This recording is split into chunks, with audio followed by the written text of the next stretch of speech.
کھانے کے انداز ہے. آپ کھانا جو ہے وہ کھانا چاہتے ہیں، لیکن کھانے کا ایک طریقہ ہم نے اپنا رکھا ہے کہ اسے برتن میں رکھا جائے، سلیقے سے بیٹھا جائے، ہاتھ دھوئے جائیں، بسم اللہ پڑھی جائے، پھر اس کھانے کو تناول کیا جائے. ایک خاص طریقہ ہے، پسند کیا جاتا ہے. لیکن وہی کھانا آپ اٹھا کر باہر سڑک پر رکھ دیں، زمین پر، اور اپنے دونوں ہاتھوں کو زمین پر ٹکا کر کسی جانور کی طرح کھانا شروع کر دیں تو سب لوگ اسے ناپسند نہیں کریں گے بلکہ اس پر ناراض ہوں گے. والدین اگر آپ اس کی بات نہیں مانیں گے تو آپ کو مارنے کے لیے تیار ہو جائیں گے، برا بھلا کہنے کے لیے تیار ہو جائیں گے، کیونکہ ایک عمل غلط انداز میں کیا گیا ہے. کھانا تو وہی کھایا گیا ہے، اس میں کوئی نئی تبدیلی نہیں واقع کی گئی، لیکن اس کے طریقے کو آپ نے بدل دیا ہے. طریقے کو بدلنے سے والدین ناراض ہو گئے کیونکہ وہ طریقہ اچھا نہیں ہے. والدین نے، معاشرے والوں نے کہا کہ یہ طریقہ اچھا نہیں ہے. یہی بات اللہ کے رسول نے بھی بتائی ہے کہ دیکھو فلاں کام تم نے اس طریقے سے کرنا ہے اور فلاں کام اس طریقے سے نہیں کرنا. اگر وہ بات جو اللہ کے رسول نے ایک خاص طریقے سے بتائی ہے اس طریقے کے بغیر کسی اور طریقے سے انجام دی جائے گی تو اسی طرح اس رسول کو دکھ ہوگا کہ جس طرح دنیا میں کسی والد کو، کسی والدہ کو، معاشرے کے کسی عزیز کو اور رہنے والے کو ہوگا. اس لیے یہ بات بھی بالکل مختلف ہے کہ دل کی نماز اور دل کسی کا نہیں دکھایا. یہ بات محض ایک غلط فہمی ہے، اور یہ صرف غلط فہمی نہیں بلکہ ایک ایسا جھوٹ ہے جو کہ انسان ایک دوسرے کے سامنے بولتا ہے حالانکہ وہ دکھ کسی کا، انسان کا دل دکھا رہا ہوتا ہے. اس لیے اس کو مزید آگے بات بڑھاتے ہیں کہ جب ہم نے یہ کہا کہ تقوی اس کے دل کے ساتھ منسلک ہے اور اس کا ظاہر جو ہے وہ اس تقوی کی حفاظت کرتا ہے، تو آئیے قرآن و سنت کی روشنی میں ہم دیکھتے ہیں کہ تقوی کیا ہے اور تقوی کو ہم کس طریقے سے اپنا سکتے ہیں اور کس بندے کو ہم متقی کہہ سکتے ہیں. اللہ تعالیٰ نے جب یہ بات کہی کہ وما خلقت الجن والانس الا لیعبدون، کہ میں نے انسان اور جنوں کو عبادت کے لیے پیدا کیا، اور جب اللہ نے یہ کہا کہ یا ایھا الناس اعبدوا ربکم الذی خلقکم، اے انسانوں اپنی رب کی بندگی کرو کہ جس نے تمہیں پیدا کیا ہے، تم سے بھی اور تم سے پہلے افراد کو بھی، تاکہ تم میں تقوی پیدا ہو جائے. اور تقوی کے بارے میں یہ بات کہی جاتی ہے کہ کسی کی اطاعت کرنا، کسی کے سامنے سرنڈر ہو جانا، کسی کے سامنے سر تسلیم خم کر لینا،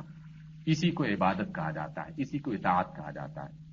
اطاعت نہیں ہوگی عبادت نہیں ہوگی. جب تک عبادت نہیں ہوگی تقوی نہیں ہوگا، کیونکہ اللہ نے کہا کہ انسانوں اللہ کی بندگی کرو تاکہ تمہارے اندر تقوی پیدا ہو جائے.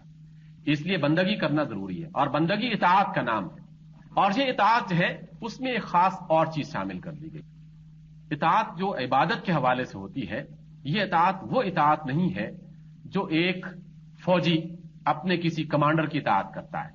ایک پولیس والا اپنے سے کسی بڑے آفیسر کی اطاعت کرتا ہے، ایک محکوم کسی حاکم کی اطاعت کرتا ہے، ایک مزدور کسی کام کروانے والے کی اطاعت کرتا ہے، کیونکہ اس اطاعت میں جبر ہوتا ہے، مجبوری ہوتی ہے. یہ ہو سکتا ہے کہ اس کی دل کی کیفیت بالکل مختلف ہو، وہ سپاہی وہ کام نہ کرنا چاہتا ہو، وہ فوجی وہ کام نہ کرنا چاہتا ہو، وہ مزدور وہ کام نہ کرنا چاہتا ہو، لیکن مجبوری ہے اس کی ملازمت کا مسئلہ ہے، اس کی روزی کا مسئلہ ہے، اس کی عزت کا مسئلہ ہے. اس بنیاد پر وہ اپنی اطاعت کو پیش کرتا ہے، بالکل وہ کام اسی طرح کرتا ہے کہ جس طرح اس کا بڑا کہتا ہے. اس اطاعت کو بندگی نہیں کہا جاتا، اس اطاعت کو عبادت نہیں کہا جاتا. یا عبادت اطاعت کی وہ شکل ہے جس میں انسان ظاہر میں بھی وہ کام کر رہا ہو اور اس کی دل کی کیفیت بھی اس کے ساتھ اس طریقے سے شامل ہو کہ وہ اس کام کو پسند بھی کر رہا ہو، اس کام سے راضی بھی ہو رہا ہو، اس کام سے اسے اطمینان بھی مل رہا ہو، اس کام سے وہ سکون بھی حاصل ہو رہا ہے. اگر اسے اندر کا اطمینان اور سکون اور محبت نہیں مل رہی تو بظاہر چاہے کتنا ہی وہ مطیع اور فرما بردار ہو، وہ عبادت میں شامل نہیں ہوگا. اور جب تک وہ کام عبادت میں شامل نہیں ہوگا تقوی کی منزل تک نہیں پہنچ سکتا. اس لیے یہ ایک بنیادی بات ہے کہ جب بھی کوئی کام کیا جائے اس میں محض ظاہر کو پیش نہ کیا جائے، کیونکہ محبت اور اخلاص اور تقوی یہ سب کے سب ایسے احساسات اور شعور کا نام ہے جو کہ اندر دل کی کیفیت کا ایک اظہار ہے، جس کو کسی ظاہری پیمانے سے ناپا نہیں جا سکتا. کسی انسان کے پاس کوئی ایسا پیمانہ نہیں ہے جس کی بنا پر وہ جان سکے کہ ہاں یہ واقعی یہ کام جو ہے یہ محبت سے کر رہا ہے. ایسا بہت ہو سکتا ہے، اور بارہا آپ لوگوں نے بھی دیکھا ہوگا کہ ایک شخص بہت خشوع اور خضوع کے ساتھ نماز ادا کر رہا ہے، لیکن کسی جبر کی بنیاد پر وہ ایسا کام کر رہا ہے، کسی نفاق کی بنیاد پر بھی ایسا کام کرتا ہے۔ آپ نے دیکھا کہ حضور اکرم صلی اللہ علیہ وسلم کے زمانے میں منافقین کے بارے میں یہ بات بھی ملتی ہے، جہاں اور بے شمار باتیں ہیں، کہ ان میں سے بہت سے منافقین ایسے بھی تھے جو ہمیشہ پہلی صف میں آنے کی کوشش کرتے تھے، نماز کی حالت میں جماعت میں پہلی صف میں آ کے کھڑا ہونا پسند کرتے تھے، لیکن یہ پسند ان کے دل کی پسند نہیں تھی، یہ محض ظاہر کرنا چاہتے تھے تاکہ مسلمان ہمیں یہ سمجھیں کہ یہ حضور اکرم صلی اللہ علیہ وسلم کے بہت قریب ہیں، تاکہ مسلمانوں کو زیادہ اچھے طریقے سے نقصان پہنچایا جا سکتا ہو۔ ان کا پہلی صف میں کھڑا ہو جانا اور حضور کے ساتھ رکوع و سجود کرنا بظاہر اطاعت میں سے شامل ہے، لیکن عبادت میں شامل نہیں ہے، وہ عبادت نہیں کر رہے تھے، محض ایک کام سر انجام دے رہے تھے، بالکل اس طرح کہ جس طرح کوئی شخص بظاہر اپنے منہ کو ہلا رہا ہو اور کوئی چیز چبا رہا ہو اور اس سے اندر نکل رہا ہو تو آپ یہ سمجھیں کہ یہ کوئی کھانا کھا رہا ہے، حالانکہ وہ کھانا نہیں کھا رہا ہوتا بلکہ کوئی اور چیز بھی نکل رہا ہوتا ہے۔ اس طرح کی بے شمار مثالیں دی جاتی ہیں کہ بظاہر عمل کچھ اور ہے لیکن اندرونی کیفیت وہ کچھ اور ہے۔ اس لیے عبادت کے بارے میں یہ بہت واضح طور پر ہمیں سوچ لینا چاہیے کہ جو کام بھی کیا جائے اس میں اطاعت اس انداز کی ہو کہ ظاہری عمل بھی اسی طرح کا ہو کہ جس طرح اللہ اور کے رسول نے کہا ہے، لیکن دل کے اندر محبت، عقیدت، اخلاص یہ کیفیت بھی موجود ہونی چاہیے۔ اگر وہ موجود نہیں ہوگی تو ظاہر کی عبادت محض چھلکا رہ جائے گی جس کے اندر وہ کوئی ایسا گودا موجود نہیں ہے، اس کے اندر وہ قوت موجود نہیں ہے جس کی بنا پر جیسے ہی انسان کی روح اس دنیا سے باہر نکلے گی اس کے چھلکے ادھر ادھر بکھر جائیں گے اور وہ قیامت کے روز اسے کام نہیں دیں گے۔ اور جس طرح میں نے پہلے کہا کہ اگر اندرونی طور پر آپ یہ سمجھتے ہیں کہ اندر کا گودا یا اندر کا جو مغز ہے وہ تو اچھا ہے، اور آپ یہ کہتے ہیں کہ دل بہت صاف ستھرا ہے، دل پاکیزہ ہے، دل کے اندر محبت ہے اور ظاہری کسی عمل کی ضرورت نہیں ہے، تو یہ بات زیادہ دیر تک چلنے والی نہیں ہے۔ کچھ ہی عرصے کے بعد بیرونی اثرات ایسے دل کے اندر سرایت کرنا شروع ہو جائیں گے کہ اندر کی جو نیکی اور پاکیزگی اور طہارت ہے وہ خود بخود خرابی میں بدل جائے گی۔ اور اسی بنا پر حضور اکرم صلی اللہ علیہ وسلم نے اس فطرت کے قانون کے عین مطابق انسانوں کو ظاہر اور باطن دونوں اعتبار سے اللہ کی طرف متوجہ ہونے کا حکم دیا ہے۔ ظاہری عبادات کو ضروری قرار دے دیا گیا ہے تاکہ انسان اس کا پابند رہے، اس کا بیرونی چھلکا اس کے تقوی کی حفاظت کرتا رہے، اور اس کے اندرونی تقوی کو جو کہ اس کی محبت میں، اس کے اخلاص میں، اس کی صورت میں شامل ہے، اس کو بھی ضروری قرار دے دیا گیا، شرط بنا دیا گیا ہے عبادت کی، تاکہ وہ اندر سے محفوظ ہو اور بیرونی چھلکے جو ہیں وہ اس کو محفوظ کرتے رہے، ایک دوسرے کے ساتھ مل کر عبادت کا یہ کام پورا ہوتا رہے۔ اچھا، جب ہم تقوی کی بات کرتے ہیں تو پھر ایک اور تصور ہمارے سامنے آتا ہے جس کا میں نے ایک ہلکا سا اشارہ آغاز میں کیا تھا، اور اس میں کچھ لوگوں نے کہا کہ اگر آپ گوشہ نشینی اختیار کریں، اگر آپ کچھ وقت کے لیے الگ ہو جائیں تو اس طریقے سے تقوی زیادہ پیدا ہوگا۔ کیا یہ کام بالکل غلط ہے؟ کیا وہ 100% اپنی اس بات میں غلط ہے؟ تو میرا یہ نقطہ نظر ہے کہ یہ 100% غلط نہیں، یہ بات درست ہے۔ گوشہ نشینی ضروری ہے انسان کے لیے بھی اور فطرت کے لیے بھی۔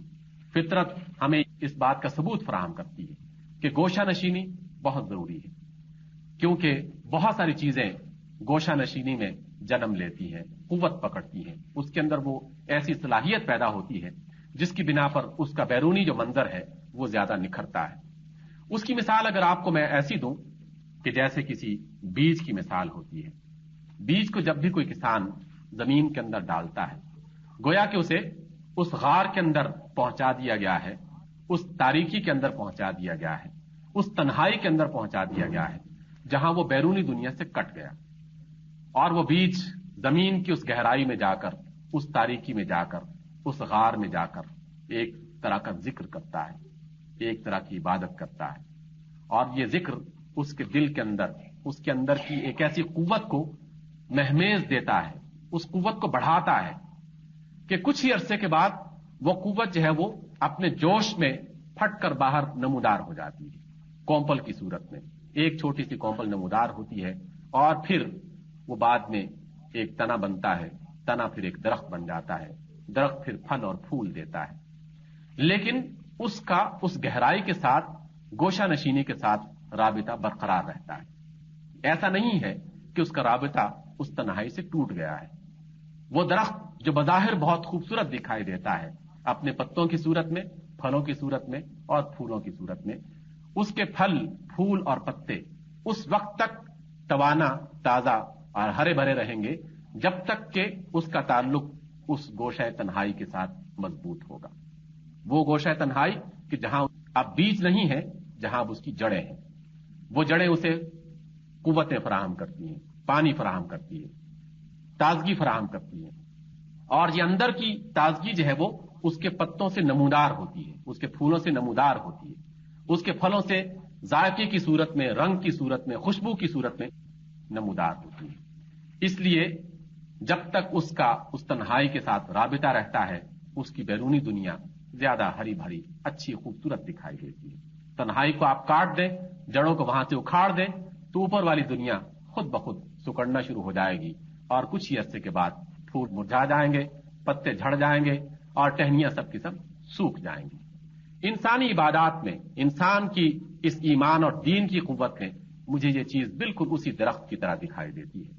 کہ جس میں اللہ تعالیٰ نے کچھ چیزیں ایسی بنا رکھی ہیں کہ جس کا تعلق اس کی تنہائی کے ساتھ ہے، اس کی گوشہ نشینی کے ساتھ ہے، اس کی علیحدگی کے ساتھ ہے، جہاں سے وہ قوت حاصل کرتا ہے، اور پھر اس قوت کا اظہار وہ بیرونی دنیا کے سامنے جا کر کرتا ہے۔ آپ اس مثال کو پھر مزید آگے بڑھائیے کہ وہ بیج جو گوشہ تنہائی میں جا کر بیٹھ گیا، جس کو آپ نے وہاں پر چھپا دیا تھا، اگر وہ بیج اسی گوشہ تنہائی میں ہی بیٹھا رہے، اپنے وجود کا اظہار نہ کرے، تو اس بیج کا کیا حشر ہوگا؟ چند ہی دنوں کے بعد یا کچھ ہی عرصے کے بعد اس کا وجود ختم ہو جائے گا، زمین کی تاریکی اسے نگل جائے گی، کھا جائے گی، اس کا کوئی وجود برقرار نہیں رہے گا۔ اس کے وجود کے برقرار رہنے کی ایک ہی صورت ہے کہ وہ بیج زمین سے اپنے آپ کو نکالے، اپنا رابطہ استوار رکھے، مضبوط رکھے اس گوشہ تنہائی کے ساتھ، لیکن بیرونی دنیا میں جائے، اپنا تعارف کروائے کہ میں کون ہوں، کس نسل سے میرا تعلق ہے، میری ٹہنیوں پر کون سے پتے کس رنگ کے نکلتے ہیں، کون سے پھل کس خوشبو اور کس ذائقے کے نکلتے ہیں، کون سے پھول کس رنگ اور کس خوشبو کے حامل ہوتے ہیں۔ اس بیج کو اپنا تعارف کروانا پڑے گا۔ اگر تعارف نہیں کروائے گا، اس زمین کے اندر ہی اپنے آپ کو چھپانے کی کوشش کرے گا، تو کچھ عرصے کے بعد تنہائی جو ہے اسے کھا جائے گی، اور اگر باہر نکل جائے گا تو اندر بھی محفوظ رہے گا، بیرونی دنیا بھی محفوظ رہے گی۔ اب آپ دین کی طرف دیکھیے، اللہ کے رسول صلی اللہ علیہ وسلم جب آپ کو نبوت سے سرفراز کیا گیا، نبوت کے سرفراز کرنے سے پہلے آغاز اس کا اسی گوشہ تنہائی سے ہوتا ہے۔ اللہ تعالیٰ نے اپنی مشیت سے، اپنے ارادے سے، اپنی مرضی سے حضور اکرم صلی اللہ علیہ وسلم کو غار حرا کی تاریکیوں میں اور تنہائیوں میں آپ کو پہنچا دیا۔ آپ جو وہاں پر گئے خود اپنی مرضی سے نہیں گئے تھے، اللہ تعالیٰ ہی نے ایک خیال حضور کے دل میں ڈالا تھا کہ آپ جائیں، غار حرا کی تاریکی میں جا کے بیٹھ جائیں، وہاں پر یاد کریں۔ کس کو یاد کریں؟ اس قوت کو یاد کریں کہ جو ہدایت دینے والی قوت ہے، اس کے بارے میں غور کریں کہ جو قوتیں انسانوں کو رہنمائی فراہم کرتی ہیں، اور وہ قوت یقیناً ایک ہی اللہ کی قوت ہے۔ اللہ کے رسول نے اس گوشہ تنہائی میں جا کر غور و فکر کی، عبادت کی، اور احادیث میں جہاں اس کا ذکر ملتا ہے کہ وہاں پر آپ بڑی کثرت کے ساتھ، بڑی قوت کے ساتھ عبادت کرتے تھے، اور اس عبادت میں دو تین چیزیں نمایاں تھیں۔ سب سے نمایاں اس عبادت کا جو پہلو تھا وہ آپ کا غور و فکر کرنا تھا، آپ کا سوچنا تھا، جسے آپ تفکر کہہ سکتے ہیں، تدبر کہہ سکتے ہیں، غور کہہ سکتے ہیں، سوچنا کہہ سکتے ہیں۔ حضور اکرم صلی اللہ علیہ وسلم کائنات کے بارے میں سوچتے تھے، کائنات کے خالق کے بارے میں سوچتے تھے، کائنات میں موجود انسانوں کے بارے میں سوچتے تھے۔ آپ کی تفکیر آپ کی عبادت کا بہت بڑا جز تھا، اور پھر اس کے بعد جو اللہ نے آپ کو نماز کا طریقہ بتایا اس طریقے سے رکوع و سجود آپ ادا کرتے رہے۔ لیکن اس گوشہ تنہائی سے جو آپ کو قوت ملی، تو پھر اللہ تعالیٰ نے جب یہ کہا کہ ہاں اب یہ قوت اپنے جوبن پر آ گئی ہے، اب اس قوت کو باہر نمودار ہونا چاہیے، یہیں پر ختم نہیں ہونا، یہاں پر چھپنا نہیں ہے، اب باہر جا کر آپ نے اعلان کرنا ہے کہ یا ایھا المدثر قم فانذر، اب جاؤ لوگوں کو بتاؤ کہ میرے پاس وہ قوت ہے اور مجھے فلاں ہستی کی طرف یہ قوت ملی ہے، یہ قوت اگر تم حاصل کر جاؤ گے تو پھر تمہاری دنیا میں وہ مقام اور منزلت تمہیں ملے گی جو دنیا میں کسی قوم کو نہیں ملی۔ اللہ کے رسول نے بالکل اسی بیج کی طرح جہاں سے قوت حاصل کی تھی وہاں سے پھر باہر نمودار ہوئے اور باہر جا کر اعلان کر دیا۔ اور حضرات پھر اگلی بات دیکھیے کہ جب بھی کوئی بیج اپنی حیثیت کا، اپنی ذات کا تعارف کرواتا ہے تو بیرون دنیا میں بہت ساری ایسی قوتیں ہیں جو اس تعارف کو کچھ لوگ پسند کرتے ہیں اور کچھ قوتیں جو پسند نہیں کرتی۔ بیرونی فضا میں جب وہ پودا سر اٹھاتا ہے اس پودے کو کچھ قوتیں برداشت کر لیتی ہیں، کچھ قوتیں برداشت نہیں کرتی۔ بے شمار قسم کے کیڑے مکوڑے، بے شمار قسم کے حشرات الارض اس پودے پر حملہ آور ہوتے ہیں، اس کے پتوں کو، اس کی جڑوں کو اور اس کے مختلف شاخوں کو کھانے کی کوشش کرتے ہیں۔ پھر کہا جاتا ہے کہ اس کے ساتھ اپنے آپ کو الگ کیا جائے اور اپنی قوت کو برقرار رکھا جائے۔ گرم ہوائیں چلتی ہیں اس کو خراب کرنے کے لیے، اس سے بچانے کی کوشش کی جاتی ہے۔ اس کے طریقے بتا دیے گئے کہ اس طریقے سے اس پودے کو بچایا جا سکتا ہے۔ اہل ایمان بھی جب اپنے ایمان کو مضبوط کرنے کے بعد، اس محبت کو اپنے دل میں طاقتور بنانے کے بعد جب معاشرے میں آتے ہیں اور معاشرے میں لوگوں کے سامنے جا کر کہتے ہیں کہ لوگوں، تقوی اس کا نام ہے، اخلاق اس کا نام ہے، اچھی بات اس کا نام ہے، تو پھر شیطانی قوتیں اس کو پسند نہیں کرتی۔ وہ کیڑے مکوڑوں کی طرح، حشرات الارض کی طرح حملہ ہو جاتی ہیں اس درخت پر، اس پودے پر کہ جو لوگوں کے اندر نیکی کی خوشبو پھیلانا چاہتے ہیں، اچھائی کے پھل انہیں فراہم کرنا چاہتے ہیں، اس پر حملہ ہو جاتے ہیں۔ اور جب حملہ ہوتے ہیں تو پھر اگر پودا توانا ہے، طاقتور ہے اور ان کی آپس میں ایسی قوت اور اتحاد موجود ہے تو یہ حشرات الارض کچھ ہی عرصے کے بعد خود بخود ختم ہو جاتے ہیں اور اس کی خوشبو چاروں طرف پھیل جاتی ہے۔ لیکن اگر تنا اس کا مضبوط نہیں ہے، درخت اچھا نہیں ہے، تو پھر وہ بدی اس پر حاوی آ جاتی ہے۔ یہی کیفیت اہل ایمان کی بھی ہے۔ تقوی جو ہے اس کا تعلق محض باطن سے نہیں اور محض ظاہر سے نہیں، ان دونوں کا اتفاق ہو جاتا ہے تب کہیں جا کر تقوی پیدا ہوتا ہے۔ اس میں جب آدمی تقوی کی اس راستے پر چلتا ہے تو اس راستے میں ایک بہت ہی خطرناک قسم کا موڑ آتا ہے۔ یہ موڑ ایسا ہے کہ جو انسان کی تمام محنت کو ضائع کر دیتا ہے۔ اس نے سب کچھ جو جمع کیا ہوتا ہے، بے شمار قسم کے لوگ جو ہیں اس کو لوٹنے کے لیے تیار ہوتے ہیں، لیکن ایک موڑ ایسا آتا ہے جو بہت ہی خطرناک اور بہت ہی نازک قسم کا ہوتا ہے۔ انسان یہ سمجھتا ہے کہ میں نے اپنے دل میں ایمان کی قوت پیدا کر لی ہے، اللہ اور اس کے رسول کی محبت میرے دل میں موجود ہے، میرا دل بہت پاک صاف ہے، اب میں معاشرے میں آنا چاہتا ہوں، اس نیکی کو پھیلانا چاہتا ہوں۔ لیکن اس سے غلطی یہ ہو جاتی ہے، وہ یہ سمجھتا ہے کہ میں نیکی اپنی مرضی اور اپنے طریقے پر پھیلاؤں، اپنے انداز میں پھیلاؤں، جو مجھے اچھا لگتا ہے بس اسی انداز میں اس کو آگے بڑھاؤں۔ مجھے کسی کی رہنمائی کی ضرورت نہیں ہے، مجھے کسی کے بتانے کی ضرورت نہیں ہے، کسی کی نصیحت کی ضرورت نہیں ہے، میں نصیحتوں کو پسند نہیں کرتا۔ ایسا بندہ غلطی کرتا ہے، اس موڑ پر آ کر ایک ایسے راستے کی طرف چل پڑتا ہے جہاں پھر وہ دوبارہ گمراہی کے راستے میں جانے کا احتمال ہوتا ہے، خدشہ ہوتا ہے۔ اس لیے اللہ نے کہہ دیا کہ جب بھی آپ نے تقوی کے راستے پر چلنا ہے تو دل میں محبت پیدا کرو، ایمان کی قوت کو مضبوط کرو، لیکن پھر اگر تمہیں ہدایت لینی ہے، یہ پتہ چلانا ہے کہ تم صحیح سمجھ جا رہے ہو کہ نہیں جا رہے، اس کا پتہ تمہیں میرے رسول سے پوچھنا ہوگا، میرے پیغمبر سے پوچھنا ہوگا۔ یہ میں نے ایک ایسا رہبر تمہیں دے دیا ہے، ایک ایسا رہنما تمہارے سامنے کھڑا کر دیا ہے جو تمہیں ہر لمحے بتاتا رہے گا کہ دیکھو یہ راستہ ہے، اسی پر چلتے رہو۔ بھی ایک دو بار اس کا تذکرہ کیا کہ وہ لوگ کہ جو اپنی طرف سے بنائی ہوئی عبادتوں کو اپنے لیے پسند کر لیتے ہیں، اپنے بنائے ہوئے راستوں پر چلنا شروع کر دیتے ہیں اور اپنے تئیں یہ سمجھتے ہیں کہ ہم صحیح راستے پر چل رہے ہیں، ان میں سے بیشتر غلط راستے پر چل رہے ہوتے ہیں۔ اس لیے وہ لوگ کہ جنہوں نے یہ کہا کہ فلاں بزرگ اس نے ایک ٹانگ پر کھڑے ہو کر 10 سال عبادت کی ہے، وہ عبادت نہیں کر رہا ہوتا بلکہ وہ شیطان کی کسی بات پر عمل کر رہا ہوتا ہے، کیونکہ اللہ کے اور اس کے رسول نے یہ راستہ نہیں بتایا۔ اس کی روشنی کسی اور راستے کی طرف جا رہی تھی اور اس نے راستے میں کھڑے ہو کر کسی ایسی چیز کو اپنا لیا ہے کہ جہاں شریعت میں اس کا کوئی اظہار نہیں ملتا، اللہ کی طرف سے اس کی کوئی تعلیم نہیں ملتی۔ جب یہ بات کہی جاتی ہے کہ فلاں بندہ اس نے اپنا لباس اپنی طرف سے پسند کر لیا ہے یا سرے سے لباس سے ویسے ہی عاری ہو گیا ہے لیکن بڑا پہنچا ہوا بندہ ہے، کسی کو تکلیف نہیں دیتا، اور اس طرح کی باتیں کہی جاتی ہیں، تو میں یہ سمجھتا ہوں کہ اس سے زیادہ احمقانہ بات اور اس سے زیادہ نادانی والی بات اور کچھ نہیں ہو سکتی کہ وہ بندہ کہ جسے اپنی ذات کے بارے میں کچھ پتہ نہیں ہے، اس کے بارے میں ہم کیسے فیصلہ کر سکتے ہیں کہ وہ ہادی ہے، رہنما ہے، دوسروں کا راستہ بتانے والا ہے، دوسروں کو نیکی کی راہ بتانے والا ہے۔ جو اپنے مسئلے خود حل نہیں کر سکتا وہ دوسروں کے مسائل کیسے حل کر سکتا ہے؟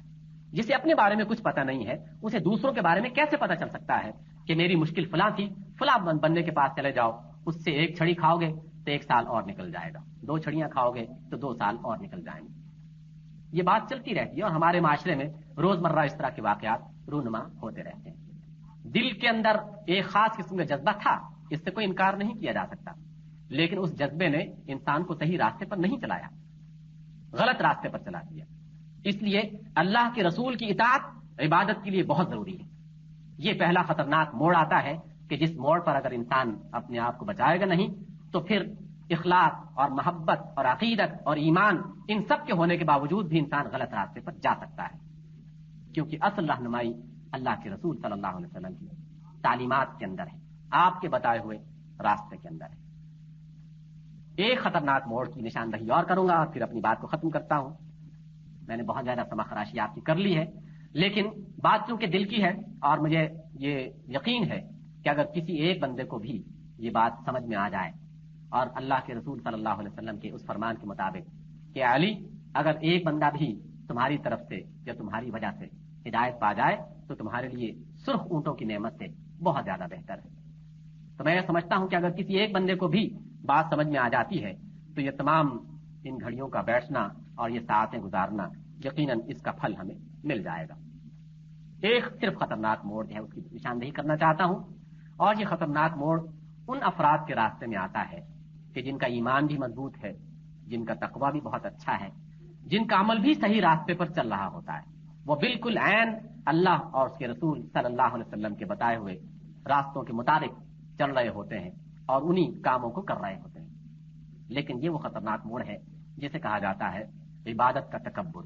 انسان کے دل میں یہ چیز پیدا ہو جاتی ہے کہ جناب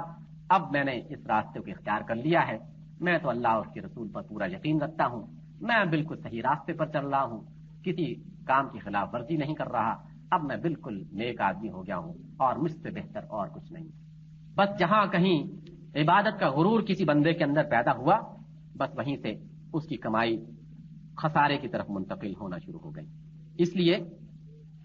یہ بات جو ہے وہ انسانوں کے راستے کو کھوٹا کر دینے کے لیے بہت کافی ہے۔ ایسے بندے کو یہ سمجھنا چاہیے، اس اصول کو اپنے سامنے رکھنا چاہیے کہ یہ عبادت جو ہے یہ اللہ کی ضرورت نہیں تھی، اللہ کو اس بات کی ضرورت نہیں تھی کہ ہم اس کی عبادت کریں، ہمیں اس بات کی ضرورت تھی کہ ہم اس کی عبادت کریں، وگرنہ اس کی عبادت کی جتنی بھی شکلیں ہم اپنی دین میں اپنی شریعت میں پاتے ہیں، یہ عبادت کی تمام شکلیں تو اس کی کائنات میں جگہ جگہ پھیلی ہوئی ہے۔ کائنات کی ہر چیز اس کی عبادت کر رہی ہے اور بے چون و چنا کر رہی ہے، بغیر کسی تبدیلی کے کر رہی ہے، بغیر کسی تھکن کے کر رہی ہے، بغیر کسی احساس کے کہ جس احساس میں یہ کبھی خیال پیدا ہو جاتا ہے کہ گویا ہم نے کسی پر احسان کر دیا، اس احسان کے بغیر وہ عبادت کر رہی ہے۔ اللہ نے یہ بات کہہ دی کہ وَلِلَّهِ يَسْجُدُ مَن فِي السَّمَاوَاتِ وَالْأَرْضِ، جو بھی آسمانوں میں اور زمین میں ہے سب کے سب اس کے لیے سجدہ ریز ہیں، عبادت کر رہے ہیں، اس کی اطاعت کر رہے ہیں، اور اطاعت بھی ایسی کہ ایک لمحے کا فرق نہیں پڑتا، اطاعت ایسی کہ جس میں کسی عمل میں ذرا سا بھی معمولی سا بھی کوئی خلل پیدا نہیں ہوتا۔ آپ دیکھیں، ایک صرف مثال کو دیکھنا شروع کر دیں کسی بھی چیز کے حوالے سے کہ اللہ نے جس چیز کو جس کام کے لیے متعین کیا وہ چیز وہی کام صدیوں سے کر رہی ہے اور صدیوں تک کرتی رہے گی جب تک اللہ کی مرضی ہوگی۔ سورج کو حرارت دینے کے لیے بنایا اللہ نے، اس کا ایک گردش کا مقام طے کر دیا، اس کے راستے متعین کر دیے، سورج وہی کام صدیوں سے کر رہا ہے، حرارت بھی دیتا ہے، اسی راستے پر چلتا ہے، ہمیشہ مشرق سے طلوع ہوتا ہے، ہمیشہ مغرب کی طرف غروب ہوتا ہے، اور جس جس مقام پر جس جس وقت جہاں جہاں جیسے جیسے اسے طلوع ہونا ہوتا ہے اسی طریقے سے وہ طلوع ہوتا ہے۔ درختوں کو اس نے زمین سے سر اٹھانے کی قوت دی اور اس صورت میں اس نے کہا کہ تم نے میری عبادت کرنا ہے قیام کی حالت میں۔ یہ جتنے بھی درخت ہیں دنیا میں سب کے سب صدیوں سے قیام کی حالت میں اللہ کی عبادت کر رہے ہیں۔ ہمیشہ سے درخت زمین سے اٹھتے ہیں، آسمان کی طرف بلند ہونا شروع ہو جاتے ہیں اور قیام کی حالت میں اپنے رب کے سامنے اس بات کا اعلان کرتے ہیں کہ رب ہم نے تجھے اپنا رب مان لیا۔ جتنے بھی جانور چوپایوں کی صورت میں آپ کو سر جھکائے ہوئے دکھائی دیتے ہیں، تمام کے تمام جانور رکوع کی حالت میں اپنے رب کی بندگی کر رہے ہیں، صدیوں سے اعلان کر رہے ہیں کہ رب ہم نے تجھے اپنا رب مان لیا، ہم تیرے سامنے رکوع کرتے ہیں۔ جتنے بھی حشرات ہیں صدیوں سے زمین پر اپنی پیشانی کو رگڑ رہے ہیں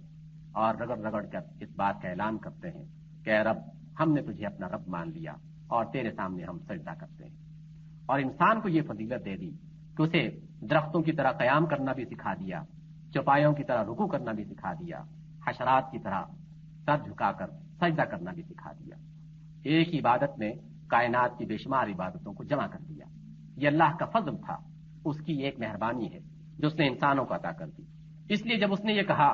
کہ جب عبادت کرو تو کبھی دل میں اس عبادت کا غرور پیدا مت کرو، کیونکہ جب غرور ہوگا تو پھر آدمی یہ سمجھے گا گویا ہم نے اللہ پر احسان کر دیا ہے، حالانکہ ہم نے اللہ پر احسان نہیں کیا، اللہ نے ہم پر احسان کر دیا کہ اس نے اپنے رسول کے ذریعے سے یہ تعلیمات ہمیں دے دی ہیں۔ اللہ نے کہا کہ لقد من اللہ علی المؤمنین، اللہ نے احسان کیا ہے مومنین پر، اذ بعث فیہم رسولا، کہ جب اس نے رسول بھیجا ہے ان کی طرف، من انفسہم، ان کی طرف سے، ان کے اندر سے، یتلو علیہم آیاتہ، وہ ان کے سامنے آیات پڑھتا ہے اس رب کی، ویزکیہم، آیات کی روشنی میں ان کا تزکیہ کرتا ہے، آیات کی روشنی میں ان کے دل کی دنیا کو تبدیل کرتا ہے،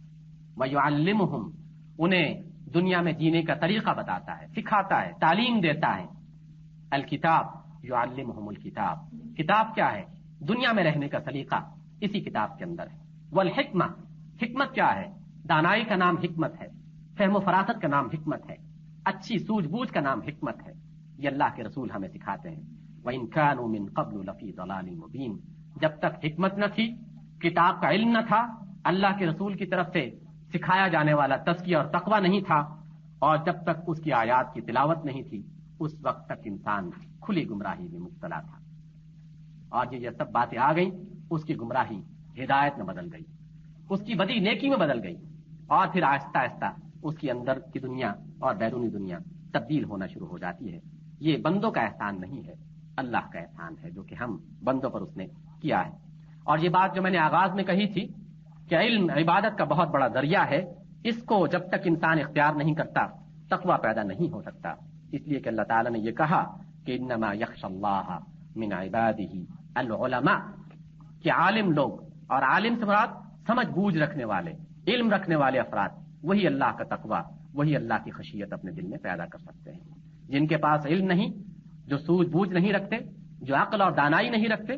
وہ اپنے کسی بھی عمل کے ذریعے سے اللہ کا وہ تقویٰ اختیار نہیں کر سکتے جو کسی صاحب علم کو اللہ تعالیٰ جو ہے وہ عطا کرتا ہے۔ اس لیے تقوی کی اس راستے پر چلتے ہوئے ہم یہ بات سمجھنی چاہیے کہ یہ صرف اندر کی دنیا کی بات نہیں ہے،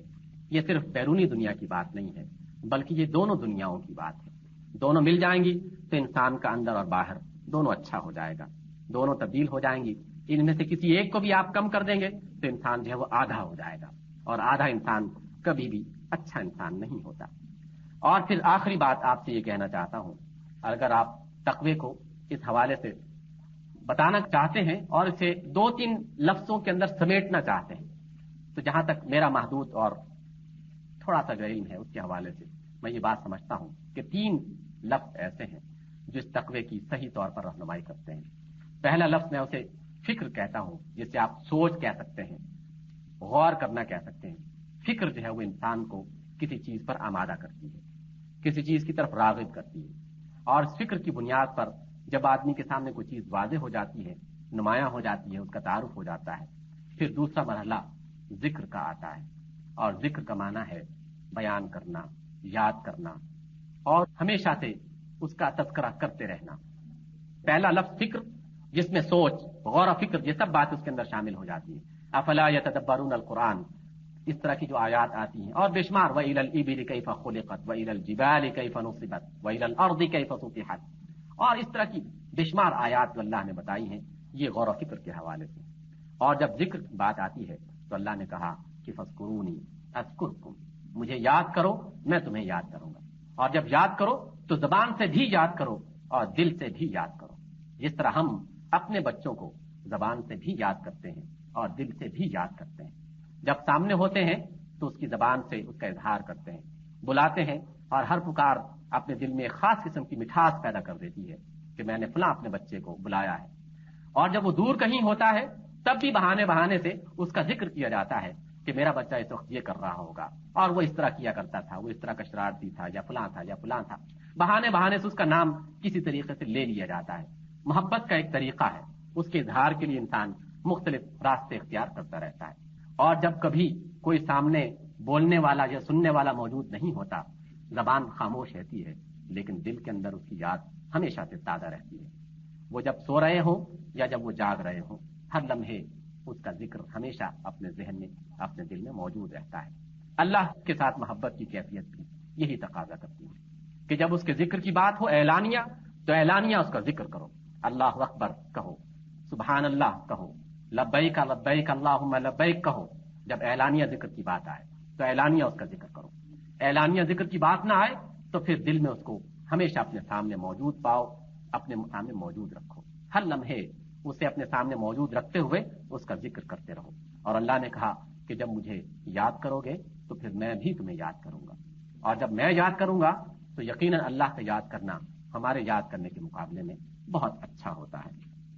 اللہ کے رسول صلی اللہ علیہ وسلم نے ایک بار یہ ارشاد فرمایا، جب بھی اللہ تعالیٰ دنیا میں اپنے کسی بندے کو پسند کرتا ہے تو اللہ تعالیٰ جو ہے وہ اپنے فرشتوں کے اندر اعلان کر دیتا ہے اور کہتا ہے کہ اے فرشتوں، فلاں بندہ جو دنیا میں ہے وہ مجھے پسند کرتا ہے، آج سے گواہ رہنا کہ میں بھی اسے پسند کرتا ہوں۔ جب اس کی محبت میں مزید اضافہ ہوتا ہے، یہ بندہ اپنے رب کو اور زیادہ پسند کرتا ہے، اور زیادہ قوت کے ساتھ اس کی اطاعت میں، اس کی بندگی میں آگے بڑھتا ہے، محبت میں بے لوث ہو جاتا ہے، اخلاص کے اس مقام پر پہنچ جاتا ہے کہ جہاں اس کے سامنے اللہ کے سوا اور کچھ بھی دکھائی نہیں دیتا، تو پھر اللہ تعالیٰ بتاتا ہے فرشتوں کے سامنے، یہ اعلان کرتا ہے کہ میرے فرشتوں، وہ بندہ جو ہے دنیا میں وہ مجھے بہت پسند کرتا ہے اور میں بھی اسے بہت پسند کرتا ہوں۔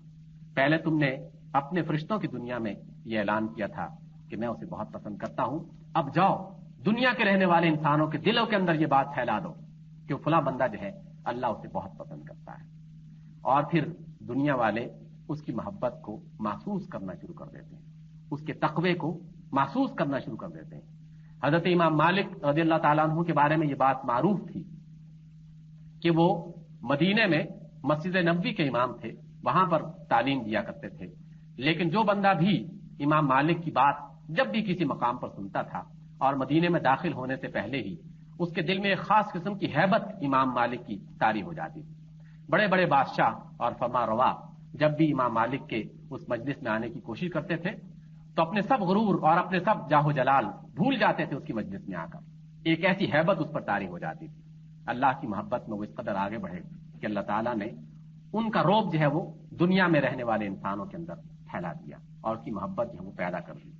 اور بے شمار احباب سے اور بے شمار بزرگوں سے یہ بات سنی بھی اور پڑھی بھی کہ اللہ تعالیٰ جو ہے وہ بعض نیک افراد جو کہ بہت متقی ہو جاتے ہیں، ان کی زبان میں ایک ایسی مٹھاس پیدا کر دیتا ہے کہ لفظ معمولی سا نکلتا ہے لیکن ایسا اثر کرتا ہے کہ اس کے سامنے بڑے بڑے لیکچرز اور بڑی بڑی کتابیں بالکل ہیج رہ جاتی ہیں، اور ان کی خطبت سے ایک ایسی خوشبو نمودار ہوتی ہے کہ آدمی کے دل کی دنیا خود بخود بدلنا شروع ہو جاتی ہے۔ لیکن یہ اس وقت پیدا ہوتی ہے کہ جب اللہ تعالیٰ کے اس ذکر کو اس انداز میں کیا جائے کہ جس میں کوئی ریا نہ ہو، جس میں کوئی دکھاوا نہ ہو، جس میں صرف اور صرف اخلاص اور محبت موجود ہو، پھر اللہ تعالیٰ بھی اسے یاد کرتا ہے۔ اور پھر آخری بات جسے ہم شکر کہہ سکتے ہیں کہ اللہ کی محبت جب مل جائے، اللہ کے ذکر کی صلاحیت مل جائے، اللہ کی عبادت کرنے کی توفیق مل جائے، تو پھر اللہ تعالیٰ کا شکر ادا کیا جائے، اس سے مزید مانگا جائے اور اس راستے پر مزید آگے بڑھنے کی کوشش کی جائے۔ اللہ تعالیٰ سے دعا ہے کہ ہمیں اس دین کو سمجھنے اور اس پر عمل کرنے کی توفیق عطا فرمائے۔ اقول قولی ھذا واستغفر اللہ لی ولکم۔